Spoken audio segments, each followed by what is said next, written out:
మన apartment door ముందు అవతల వాళ్ళ చెప్పుల స్టాండ్ వచ్చిందనుకోండి. మరి ఏం చేయాలి? అలాగే వదిలేయచ్చా? మంచిదేనా? కాదా? ఇది ప్రశ్న అందరిది. అస్సలు అలా కట్టిన ఇల్లు తీసుకోవడమే ముందు మనకి తప్పు. తీసుకోకూడదు. పొద్దున లేవగానే మనం తలుపు తీయగానే ఎదురుగా ఏదైనా మంచిగా కనపడాలి అనుకుంటాం మనము. అది మనం భారతీయులం కాబట్టి మన ఆలోచన అలాగే ఉంటుంది. ఏదైనా పచ్చదనం కనపడాలి, లేదా నీట్‌గా కనపడాలి అనుకుంటాం. వేరే వాళ్ళ చెప్పుల స్టాండ్ వచ్చి మన ఇంటి ముందు కనపడితే మనకెలా ఉంటుంది? చెప్పుల స్టాండ్ ఉన్న ఇల్లు కొంచెం తక్కువ ధరకి వచ్చినా సింహద్వారం ముందు చెప్పుల స్టాండ్ ఉన్న ఇల్లు తీసుకోవద్దు. దీనికి ఇంకా కాస్త వివరంగా చెప్తాను. చెప్పులు అంటే మనకి నెగెటివ్ ఎనర్జీ ఇచ్చేది.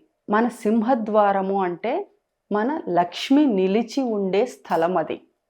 అదే మనకి సింహద్వారం. మంచి అయినా అందులో నుంచే రావాలి, చెడు అయినా అందులో నుంచే రావాలి.